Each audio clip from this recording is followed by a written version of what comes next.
Well, hello, wealthy women. I tell you, I have one of the best guests today on the show. She is going to truly help you get your money together. And I'm going to let her fill you in with all the details. But we know that money is a very important subject. We all want to not only make it, but we want to learn how to manage it and keep it and have it work for us. And so this is going to broaden the subject of what we usually talk about in relation to money. And without further ado, let me just pass over the camera and microphone, and you will learn so much. So go ahead and take it away. Tell us who you are, what your business is all about, why you started it, how it transforms lives, and especially where everybody can reach you. So, looking forward to Yeah. hearing it. Yeah, sure. I would love to. So my name is Sara. I'm a finance coach, retired CPA, and I help solopreneurs learn to manage the money in their business so that they can save time, stress less, and also more importantly, keep more of the money that they earn, right? And so I got started in this business because, well, I went to school for accounting. I became a CPA. I worked in corporate accounting. And then I went back actually when my first child was born to study nutrition, and I opened up my own health coaching practice. So that was a passion of mine. I had always been interested in that. And during my time, it was about 10 years that I ran that business. I realized that so many of my colleagues struggled with the financial management side of their business, and it kept them from growing. It kept them from bringing their businesses to the level that they wanted. And they were very confused in that area. And that was a place where I was very strong, given my background in accounting and all the things I had learned over the years. And I started out kind of helping colleagues on the side and just teaching them how to manage the money in their business. And I realized one day that it was a gift of mine, and that I really could truly help them in that way. And so I created what's now my course, the first iteration of that, and started helping other health coaches, wellness practitioners, other types of coaches. And these days it's really solopreneurs who have their own businesses. And I started doing that work, and it grew, and it was something I realized that I had a real passion for. And so I closed my health coaching practice and pivoted back full-time a few years ago into this space. And so that's what I've been doing. Yeah. So I've been helping solopreneurs through my course and private coaching to learn to manage the numbers in their business. And it helps them to get organized for taxes, for also knowing the financial information they need to know to make smart business decisions. But I've also found that the transformation too is it gives them empowerment, right? Like, it empowers them to understand the numbers and what's going on, the flow of money in their business, which many of them come to me and feel that they don't know accounting, they're not good at math, or whatever the story it is they've been telling themselves.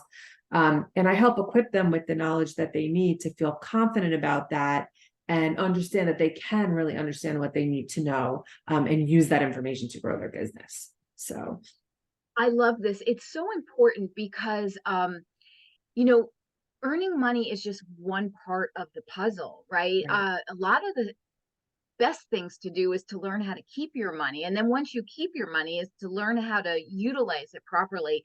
And I think that, many of us get overwhelmed by that. And there is such truth in what you said about it building your confidence and empowering you. When you are going above and beyond the basics and starting to understand your numbers and get your budgets in order, control your debts, figure out a savings, put your taxes in order so that when that time comes, it's not so overwhelming. All of these are steps that is basically saying, you know, this is how I want to treat my life. I want to be organized. I want to be empowered. I want to respect money and my situation. And I love your program because it takes the overwhelm out of that. And it also educates a lot of us that we don't always even know all the things we're supposed to know. And just learning about that is so empowering. So maybe share a little bit about like how your program might begin for somebody and the transformation they can sort of expect. And what do you see in the end, where a woman feels so great after she kind of has it all together with this money part of everything? Yeah, I what I see really is, my clients come to me confused, overwhelmed, like you said, unsure of what to do. They're smart, savvy business owners, but they're feeling stuck in this area. And so honestly, without training, we don't learn in our society kind of how do you manage your numbers, right? So without training or without learning what you need to know, it's you just don't learn it by osmosis, right? So it's important to learn the steps. And so what I do is first I will speak with them about their situation and what it looks like. And my program is a very simple kind of Excel based template system. And the reason why I designed it that way is because I also found the technology was holding people back. Investing in an accounting program is expensive. It's also confusing. It's designed really for accountants and bookkeepers, even though it's open for everyone to use. And so my client Lisa comes to mind because she came to me, she was using another system like that. So many of my clients aren't using a system at all, and that's perfectly fine. Some are coming from a more complicated system. So that's what Lisa was doing. And she wasn't able to get the information she needed out of it. And it felt so overwhelming to her that she would wait until the end of the year, until it was tax time, and then sit down and try to do it all at once and wind up pulling an all-nighter. And it was just too much. And so we got her set up with my program, and then we talked about all the things that she needed to look at throughout the year, and also the things that she did not, right? So there were some things she was doing that were unnecessary, that were creating extra time.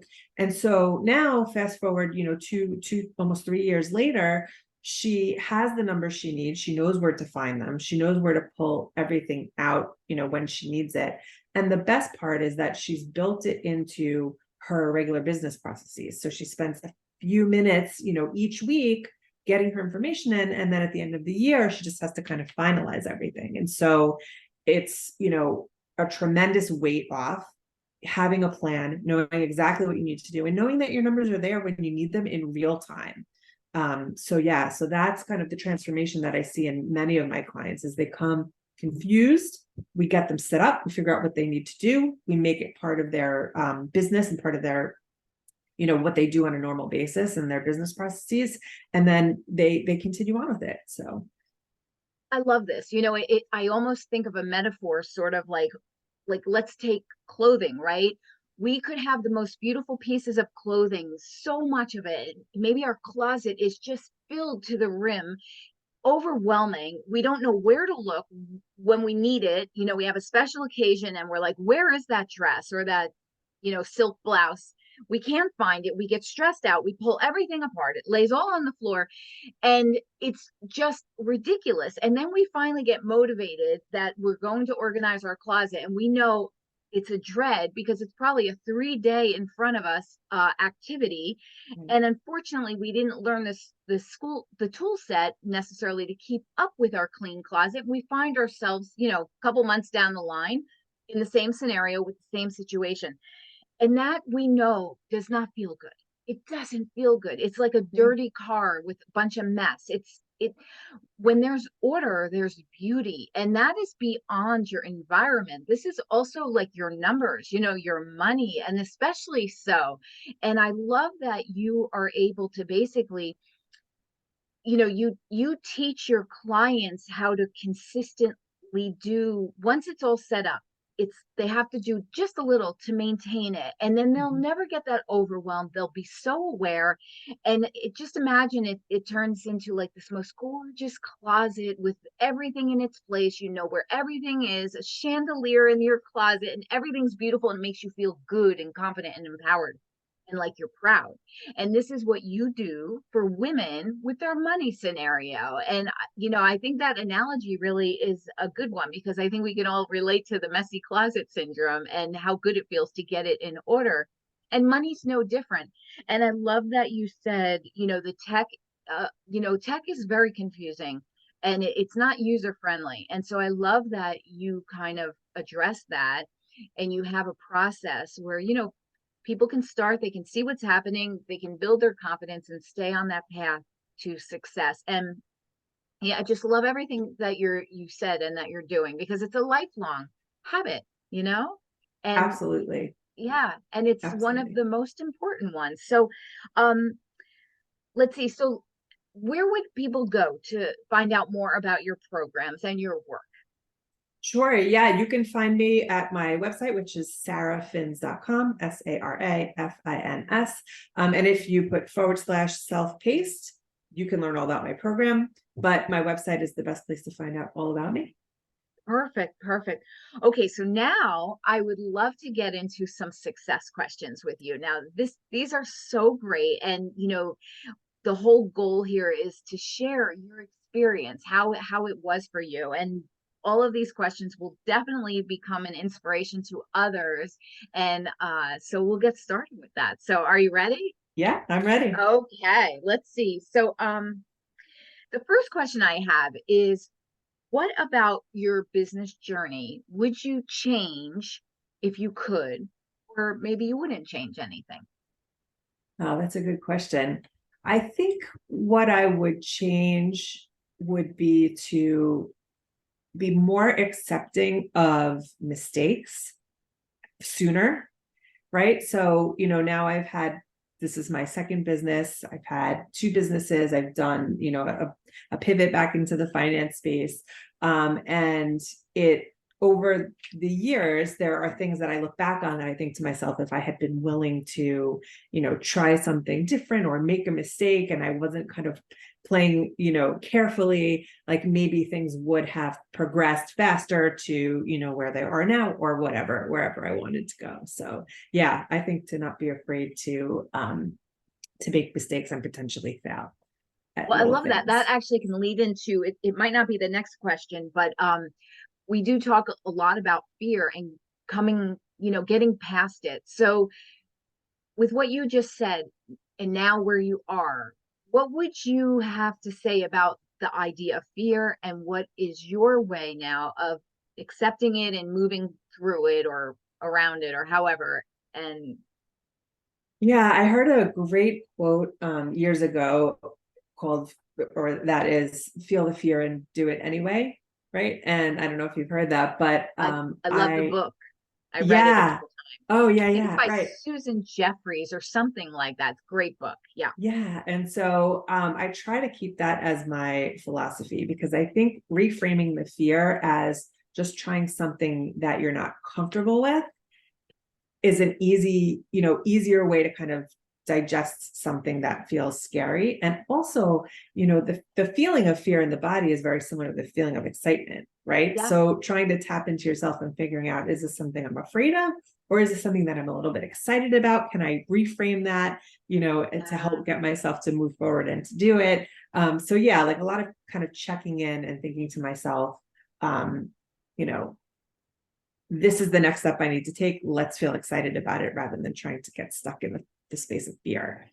Actually, I love that you brought that up, the body experience, because you are so correct. The two are very similar. And I guess the real question, everyone should ask themselves, is this really going to be dangerous? Like Mhm. danger where you have to self protect.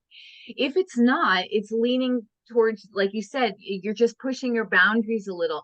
And one of my favorite sayings is, get comfortable with the uncomfortable, Mm, because the only way that you are ever going to grow is if you stretch. Now, that doesn't mean you have to stretch a whole bunch all at once if you don't want to, but it's like a muscle. And it's even similar to your money program, where you're teaching women, others, how to expand their understanding of money. Maybe not all at once, because you don't want them to get overwhelmed, but a right. little bit at a time, right? And it's the same thing with fear. So a lot of women, when they're first starting their businesses and they have to go, online to do their first Facebook lives, it is unnerving for sure. And I know that we've all felt that way. Mhm. But I think, like most things, it just gets easier once you do it a couple times, and then you don't even think about it anymore. And then I always think too, if you're not afraid, you're not stretching yourself enough, right?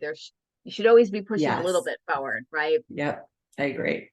Was it hard for you when you first did your like first Facebook Live or something like that? Yeah, when you said that, I immediately thought back to that time. Yeah, and I remember being like having to psych myself up and like, I'm gonna do it. Okay, I'm gonna do it. It's just gonna be 10 minutes. Like I just, and then, Yes. and now it feels easy, all these years later. And so it's a good idea to reflect on those things that we did for the first time that felt so overwhelming and scary that now, just feel kind of easy. So Yeah. And yeah, actually, you just made another great point too, because sometimes we approach brand new things with such shy confidence, and then we forget all of the great things we've already accomplished, and we sometimes don't give ourselves enough credit. And right. what you just said is kind of go back in your mind and think about how far you have come. You know, even from your early days in life, just think about all the things that you've accomplished, and then I always think, what's the worst that can happen, right? I mean, so I love this idea. Really good. Okay, another question I had is, what has been your biggest milestone or victory so far that you've achieved in your business? Um, Creating something from nothing.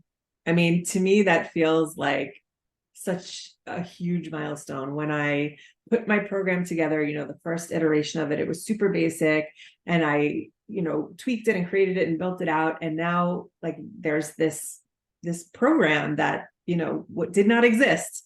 And now it Yes. does. And so for me, that's pretty amazing. And the fact that that format can reach more people, Hmm? because I do one-on-one coaching as well, and I love doing that, but I want to empower as many women business owners as possible to keep track of their numbers. And now that this is complete, I have the vehicle to do that more easily. And so yeah, for me, I think that's my biggest business accomplishment to date. That's a great one. And I also love that what you just said in this whole moment is you said the first iteration, because a lot of women or a lot of business owners in general will get a little hung up on the perfectionism and just wait, and they don't launch. They don't let it out there.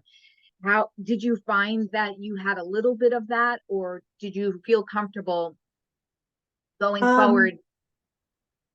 I definitely, there was a little bit of that. I worked through a lot of that in my health coaching business because I Okay. had programs I ran there.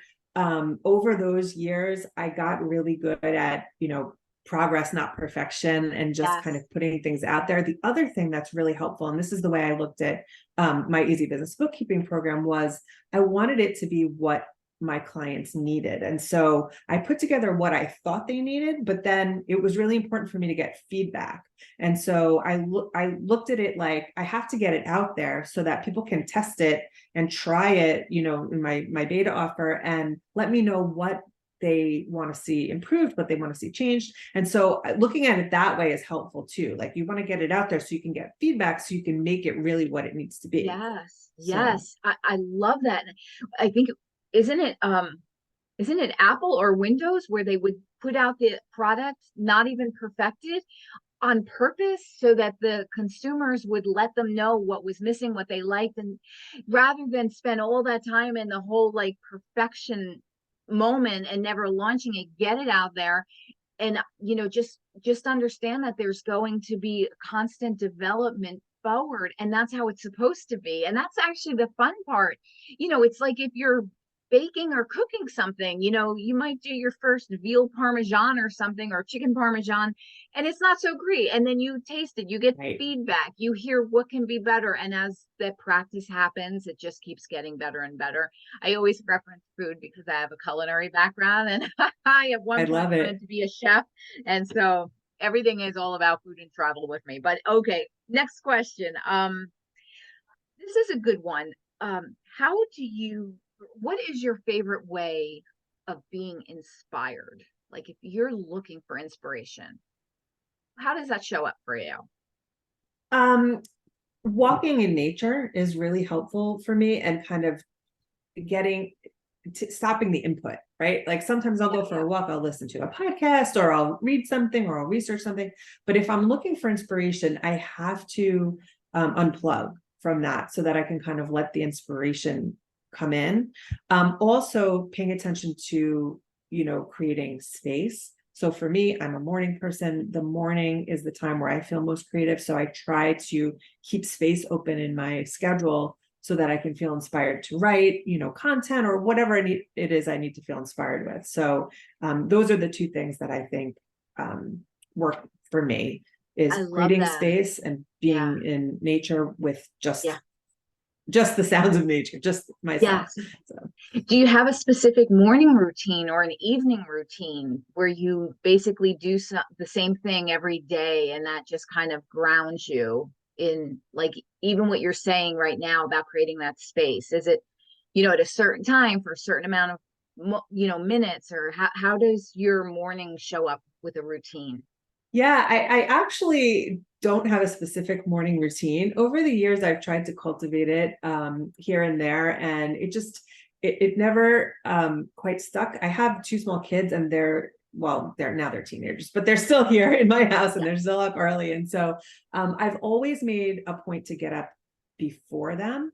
And that really helps to set the tone of, me being kind of awake and present to myself before the day starts. And so I think that's one thing that's been consistent over the years, has been getting up before them, no matter what time that happens to be. And then once they are out the door, that's when I start my day. And it's those first couple hours that I try to leave open for creativity or whatever I feel inspired, or the pressing things I need to get done that day. Yeah, I love that. I've tried a couple things myself, and sometimes I get in the mood to stick to a very, strict task. This happens first, then that, then that. And then sometimes I feel like, okay, there needs to be some room, like you said, some room to breathe for creativity and art to happen, so to speak. And I was a little bit nervous, but I remember I did it for like a week, and I said, I'm not going to have any plans outside of the scheduled appointments I had to show up for out of respect for everybody else. But other than that, I would get on my meditation pillow, and I would just wait, and I'd say, okay, what is my inspiration tape? What do I feel like doing? What would bring me joy? And I would just go with that. And I was worried that, I wouldn't accomplish all of the things. I found that's not the case, because when you truly, like, you don't have to force yourself to do things that you have a desire in your heart for. So like when you're Mhm. creating your own business, right? And you want your business to grow, even if you have a couple days where you're like, I'm just going to move by inspiration only, believe it or not, you'll get so much done because you want to go forward. So I've had the experience where it works both ways. It depends. So I like the idea, like you're saying, make room, and you'll just show up. So you kind of have to feel it out. Some days are more of a checklist, and some days you're just like, nope, I need the space. I can feel that my mindset is off. And that's kind of another question I have. Exactly. When you Yeah. have those moments where, oh, I don't know, you feel like overwhelmed, you feel like you can't get in your groove. And, Mhm. there's some days where, like Wonder Woman, right? And then there's other days where it's just like, oh my goodness, I just have, the energy is not happening. Yes. How do you kind of shake yourself into back into your groove so you can kind of stay on your momentum? Yeah, what you just said before was 100% true with creating space. And there are definitely times where, it's hard to motivate for whatever reason you're not feeling inspired. And so depending on, I guess, how deep in it I'm feeling, sometimes I just let it go. Like I'll just stop working for the day and say, there's nothing urgent. Of course, like you said, if there's a call, if there's a commitment, that's one thing. But if there's, you can clear the rest of the day and just kind of do something that's nourishing to you, relaxing, maybe napping, maybe reading, something like that to get you, you know, feeling fresh again the next day. That will often work. And then sometimes what I'll do is, if I'm, not feeling like I need to totally disconnect, I'll do kind of admin work. So there's always admin work to do in our business, Yes. right? And then that makes me feel like, okay, well, I've got a few things checked off, and now I have more space for, the creative time when I'm feeling creative. So I Yeah. try to, I'm a kind of scheduled person, but I also like to keep the flexibility there for times like that when that pops up. I like that. It's sort of like the 80-20 rule. And I think that's Mm. pretty much also kind of how I focus. It seems like 80% I'm on focus, but then there's that 20% that shows up. And then, you feel like, should I force myself? And then it just, you can, but then there's moments, like you said, if it's not a, an absolute, and there's flexibility. Sometimes, because I think, because we're entrepreneurs, we never shut off. We never Mhm. leave an office at 5 o'clock, so to speak, and we're done, Absolutely. and we don't go back until like 9 a.m. or whatever that would be. Our minds are always thinking in our sleep, because we're so excited about our business, inspired, wanting to help, wanting to do things better or differently, that we don't shut down. And sometimes you just need a play day or a hooky day, where you're just like, I'm done. For me, it's like, Mhm. I find that when I am kind of too much in the business head, for me, it's cooking. So I might bake or Mhm. cook. I'll stay in the kitchen and, get out in nature, of course. And just like, no business today. Even if it possibly could have been a normal business day, and like, if there were no appointments and I just can't get into it, and it will fuel me to come back so much stronger. So I love this idea that, we don't need to feel guilty because we're not showing up every single moment. There has to be some room and flexibility, because that's one of the freedoms of owning our own businesses, right? That Yes. we can, have that space and that time and that joyfulness to show up. So, and some of the funny thing is a lot of the times when you unplug and you allow what you said, that space, Mhm. some of your best business ideas are going to show up without you even trying to find them or pushing, that push Mhm. energy. It's not necessary. So Yeah, I I found like that to be true. it. Yeah. And it's nice. It's joyful that way, because then it's like you really are doing your business with joy leading you, instead Mhm. of the shoulda or coulda, or, the whole have to, which is not a very fun energy to be in. But, okay. So my next question is, when you have a specific goal for yourself, how do you go about it? Do you have a specific idea for goal setting, or do you go more into the manifesting mindset, mix of both? Like, what is your process? Definitely a mix of both. I am a very process oriented person. I always have been. And so that's important. So what I like to do there is I like to start with, you know, what is the goal? Doing some visualization around that, doing some tapping into the energy of it, that sort of thing. And then working backwards and figuring Yes. out the practical steps that have to happen to get me to the place where that can be accomplished. And so, yeah, it's a mix of both in that way. I love that, because a lot of the time, I think back in the day, when we thought about goals, we would think of it from the start position to the finish, and Right. where we were starting, we would start with that kind of feeling, which we didn't get there yet. And I love this idea of working backwards, because when you work backwards, it means you've already stepped into your future. You've Mhm. kind of felt it, you envisioned it, which is the manifesting part. And then when you work backwards, okay, well, what do I need?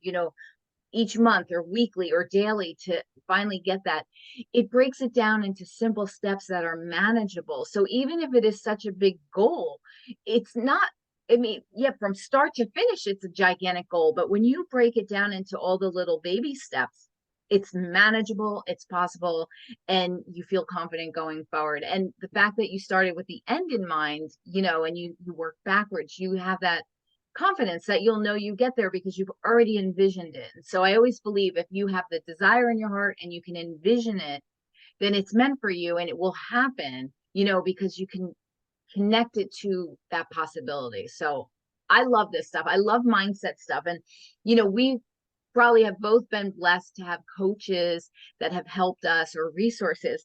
And I always like to ask, not everybody's in a position necessarily to hire a coach or a mentor. For those women that are seeking that, guidance and Mhm. empowerment and inspiration, what would you suggest for them if they want to kind of, maybe their family and friends don't understand why they want to have this dream business, and in the beginning you're feeling a little unsure and it can take you down a little bit. How would you suggest someone who can't necessarily afford a coach to empower their mindset to go forward with their dreams? Yeah. I've had some amazing coaches over the years. I've also had some amazing peer groups. And so that's actually what I would recommend, finding, your tribe. If you are a health coach, for example, and you're in a group with other health coaches, see if there's someone out there or a few people out there that want to connect. If you jive together, you can meet on a regular basis to kind of keep each other accountable. Actually, there's two women that I still meet with. It's been probably 6 years that we've been meeting, and they're peers of mine, and we've known each other from, years ago when our businesses were just starting out to now, and we've been a great support system. It doesn't cost anything. We just meet every other week on, for an hour and have a chat about whatever anybody's needing at that time. And, it's anything from business support to, like you were saying, personal support. My spouse doesn't understand, or I'm struggling to, be more visible, or whatever it happens to be, mindset and also practical. And so that's something that everyone can do. Find those peers that you connect with, and that will help kind of challenge you to grow. Yes, I absolutely agree with that, especially because most of us are doing our own business by ourselves in our own Mhm. little,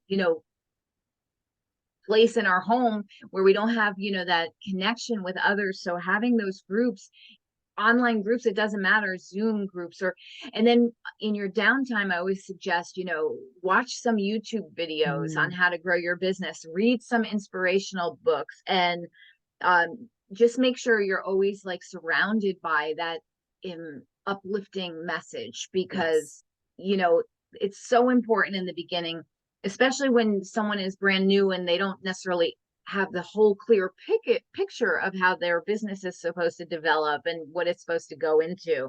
And so great advice there. And the next question I had is, what will you never compromise on with your business? Like, what is a absolute boundary?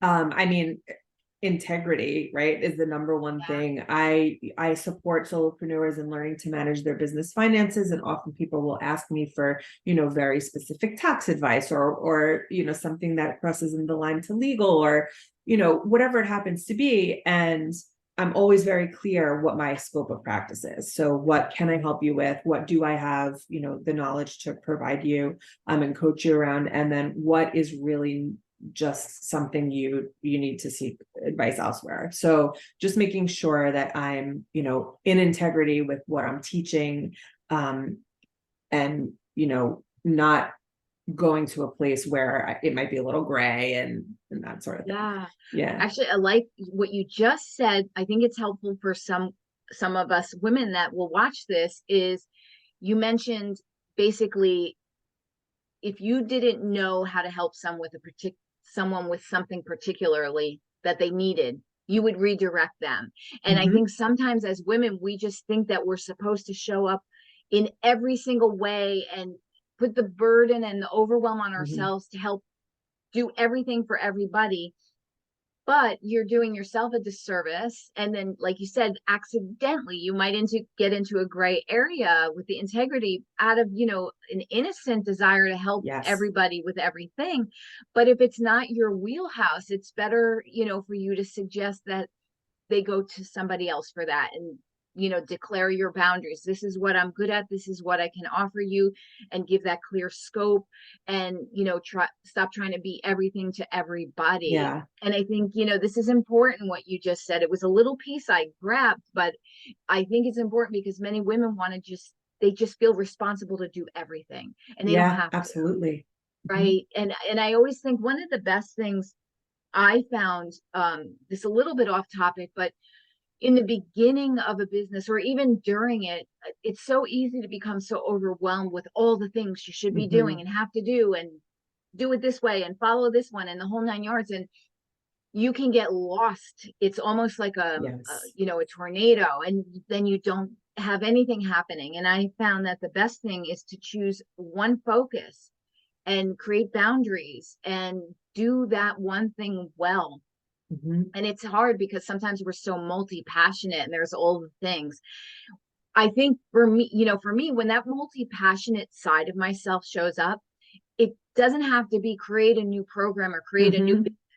it can be what am I doing now and how can I add more to it? Because then I'm Yeah. still in the main one focus. And this is satisfied for me, that urge to kind of add a little spice to whatever I'm doing. Do you have any suggestions or experience in yourself? How do you keep yourself from getting overwhelmed, Yeah, I basically? think that's a great question. And all the things that you said are true. And again, it's the same, reminding myself that, this is what I'm doing. And if I have an idea for something else, I have a list, right, of all the ideas of things. And I've added, I have my main program, which is what I've been talking about here, but I have a few other courses I offer, and I've kind of added those over time as, people were asking for them. But I keep a list of ideas and things like that. And that way, I know that I can get it out of my brain and I can go back to it if and when I have the time. And, sometimes I do, right? I may be right. Okay, I'm ready for the next Yes, yeah, thing that I want to add to, to my offers. Let me go back to that list and see what makes sense now. So yeah. keeping them out of my brain, but somewhere where I can reference has been really helpful in kind of keeping me on track with what I'm working on, Yeah, I Yeah. love that idea. And it also brings me to another, process that happened for me. I have a number of skill sets, right? I spent time in digital marketing, building websites, social media, reputation marketing, and everything. And sometimes you feel like because you can do it, you should do it. Or especially also if you know that maybe that you had a great service, you had clients and got paid well and they were happy. And sometimes you're compelled to like try and fit that all in. Mhm. And I struggled with this because when you develop a skill set, you're sort of like, you don't necessarily want it to go stale or not Mhm. utilize it. But then in the end, you can't do everything. And if you try to, you can't do it well. And then it just becomes what I found is you have to follow really what brings you the most joy, not Yes. the most money, because it's tempting sometimes, especially in the beginning of someone struggling, they might want to go more towards the thing that they can count on. And that is very important, of course, to do money making activities. But you really want to, you have to like look at your business, I think, like in 20 years from now, will I still be so joyful and filled Mhm. up doing this? And when you can kind of get that yes, then that's where you really want to focus on. Even though you might be able to build a website and make 10 grand, with Mhm. a couple clients or something like that, if it's not fueling you, you will really kind of burn out. You won't enjoy the experience. And so Yeah. I don't know, did you have this happen sometimes where you I, had different skill sets? yeah, I mean, the biggest thing that comes to mind is the transition back Oh, into the finance coaching from health coaching, because I felt I was trying to do it all because I still really did like doing that and I loved helping yeah. my clients, but it got to the point where I was like, this is what I'm feeling called to do. And continuing to hold on to that and work with those clients is kind of clouding my Yeah, path. And it's hard to, like yeah, we were saying before, get to the goal and do those things that are necessary to get me to this goal yeah, if I'm still holding on to that. And so making that decision to really just part ways with that was tough. But in the end, I needed to follow my passion where it yeah. was, now in Yes. this line of work. So I love that. For some reason, I keep coming up with like metaphors, and I imagine like you're dating two nice gentlemen, but only right, one is, making you feel so in love that you want to spend the rest of your life with, even though the right, other guy is great too. But right, yes. you can't marry more than one person most of the time. So it's kind of like that, so you have to go all in. And I love that.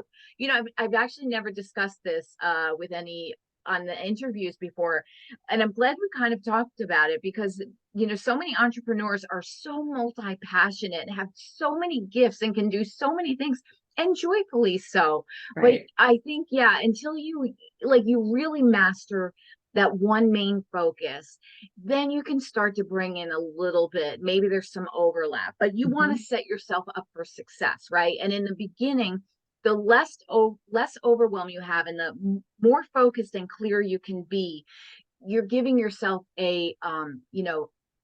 a helpful push in the right direction.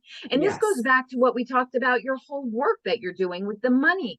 When women get their money in order and are not overwhelmed, are not afraid of it, do not want to hide Mhm. bills, under the bookcase or whatever it is. Mhm. And when they pay attention and they make that money focus, education, preparation, and, planning it properly, then it's more enjoyable, right? That whole situation. So, focus. Like, let's go back and just one more time before we kind of uh close our interview.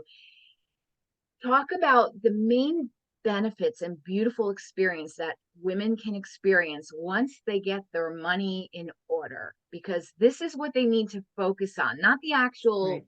part of the doing and all the things, but what can they expect to feel by getting that money in order.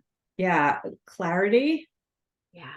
clarity for what's going on and what is possible, now that you know what's going on, confidence too, confidence in not even just to say, oh, now I have money or I don't, not that necessarily that kind of confidence, but the confidence to know and to know the steps that you need to take and to know what you can do and to know what's going to help better your situation if you look at things and they're not where they want to be. When you have that clarity and confidence, you can change what needs to change. That might be, in the sense of business, tweaking a program, adding a different program, maybe changing your pricing, whatever it happens to be to get you to where you need to be. But you have to have the clarity and the confidence to be able to make those changes. And so that's what I see. The transformation is the clarity, the confidence, and having, dialing down that stress. So no Yeah. longer dreading it, no longer feeling like, oh, I don't even know what to do. So you know what you have to do, just do it. And the overwhelm kind of melts away because you have a plan and you have it Love under this. control. It, and it's like a great foundation, because again, it's like, when we think about money and putting it in order, and we think about, taxes and budgets and maybe some debt, and then we think about, well, investments and real estate and stocks or retirement or all the things. If we were to take all of that on at once, it would just be too much, It's where too you much. just want to run and Mhm, hide, and then mhm. nothing happens. But when you create a foundation such as yours, where you can get that foundation in order and get organized, feel confident, know your numbers, then again, you can add a little bit in. Okay, Yes. now maybe I want to invest a little in my retirement, and you get that done. Or maybe after that is all organized, one thing at a time. Then maybe you'll say, okay, maybe a little bit now, I need to pay down some debts. And you just start building this up. And eventually, this kind of confidence and empowerment you Mhm, get, it's it is such an important thing for women. You know me, I'm a money mindset coach, mhm. and that is the beginning start of everything wonderful. But then comes the practical. And this is, where you're just a shining light for women to help them get. Well, you also do the money mindset and get their mindset in order, but that foundation of that practical, and then they get to see their efforts in Mhm. action. And Yeah. it's just a skill that is not taught, that needs to be taught. And you know what? But even it's our responsibility to find the education. And you are a perfect person to help so many with this. So before we sign off, just give everybody your website one more time and spell it out so they can Yes. go ahead. So it's sarafins.com, SARAF like Frank, INS.com. And if you go there, you can find all the information and links to my to the rest of my socials and all those things. Well, Sara, I just want to say thank you so very much. This has been one of the most important foundational success stories that hopefully everyone listens to and takes wise advice. And also your business building story. I mean, it's such good insights and inspirations for those. So I just want to really thank you for sharing, and all of this wisdom. It just feels like we can do this, like if we were afraid, we can do this, like. Yeah. So All right. So wealthy women, this is what it's about. Wealth is not, it starts in your mind, but it also follows in your actions. And so, you need to get your money in order, not just your money mindset, but your actual money in order. And Sarah is definitely the one to go ahead and give you guidance and help with that. So please reach out to her. And until we meet again, I wish you every great thing and always keep going for your dreams and goals and know that you can get there. You may not know when or how, but you will follow the desire in your heart and you will surely make a happy life by continuing to do so. So until the next time, see you then. Bye for now. Okay, let's see.